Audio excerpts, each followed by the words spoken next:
The first thing you come through the door is this camera, which is a very similar camera to the one that Edward used in Mexico. So a lot of the stuff you're seeing is stuff that Edward had or was closely related to what he had. The desk, very important piece of history. There's a wonderful little sign that you see there. It says, "I don't lend my books to my friends. I don't want to lose my books or my friends." You know, it just shows you how important back then books were. You know, we don't see books that way anymore. You know, we see Kindles and stuff. So books to them was important. You know, this is something you didn't lend out. If you didn't, you wanted to get them back. So I love that part of this house. The image there up on the wall is a picture of Ansel and Edward together. They were great friends. Ansel just lived down the road. And what I love about the photograph is Edward was a small guy. He's 5'3". Ansel was a rather tall guy. He's up around 6 feet. And if you notice in the photograph, Ansel is bending over, so he's not towering over Edward Weston, because he had such an incredible respect for Edward. And that's just in that body motion, body movement, trying not to, you know, be way above Edward. It was a great relationship they had, the two of them together. My dad photographed quite a few photographs of Edward, and so did Brett. It's what they did back then. They did portraits of each other. I particularly like that one because Edward is not too sick at the time. You know, he's still in good health. And the one below it is actually the only negative that I own that my father gave to me. It's an original negative. It's a picture of Karis looking through that window from the outside. And Dad gave it to me because it was unique to this house. You know, it's Karis, the house. The chair, I mean, it's such a simple little piece of furniture, but it means a lot because this was Edward's chair, so this is actually where he sat. The family portrait you're seeing on the wall up there was actually a present from Uncle Brett to Gina. Family is very important to her, and so this was a portrait of the whole family. There's Edward, there's my dad, there's Flora, there's Neil, there's Chan, and there's Brett. And if you look closely at it, Brett's actually taking the photograph. You look in his hand, you can see he has the bulb. And he's also the only one that knows when the shutter's gonna go off. So everyone else is looking straight at the camera.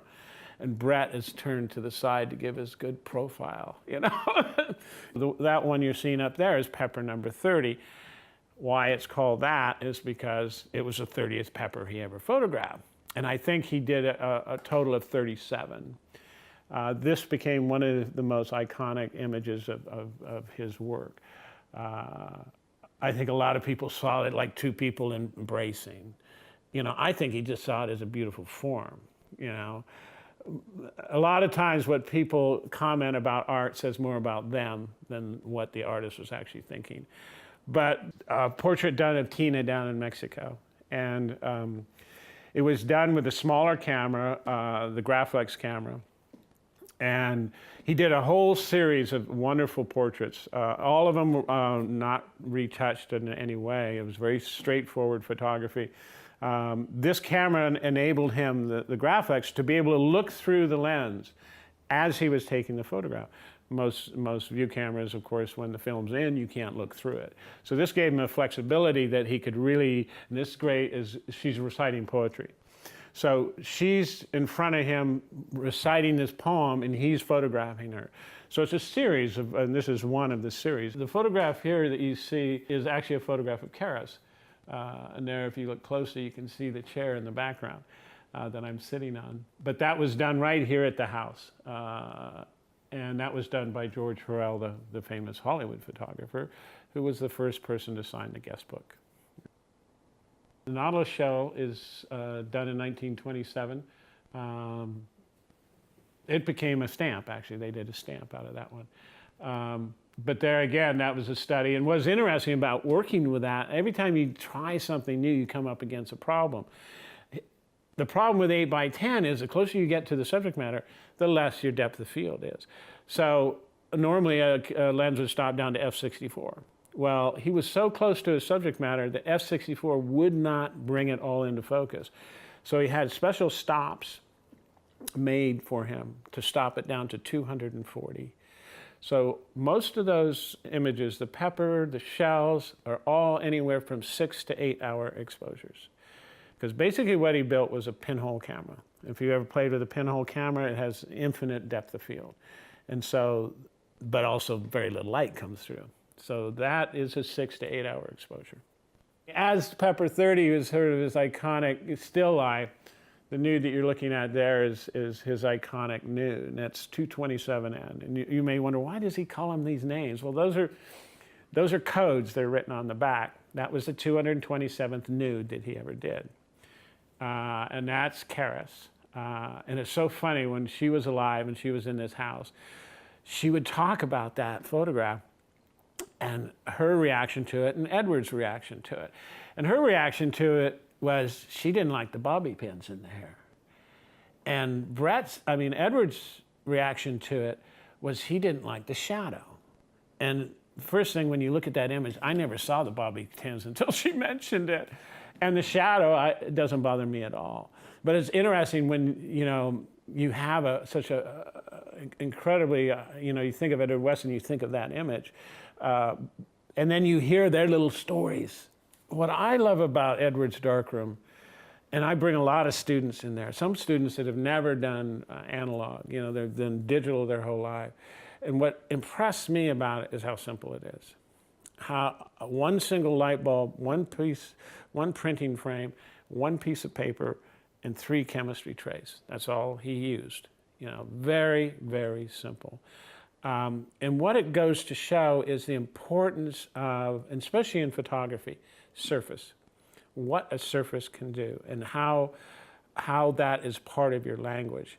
And to me, the less you clutter up getting that surface correct and getting it right, the better off I am. I'm just that type of person. So you sit and look in you stand in his darkroom and you'll see a 3-minute egg timer. Well, that was his timing for developing. So simple.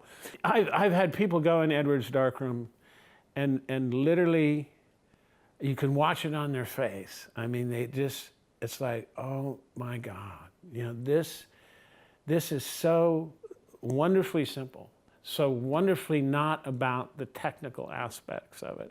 It's about what came from this man's heart and how little amount of tools that he needed to express himself and express himself in such a strong and wonderful manner.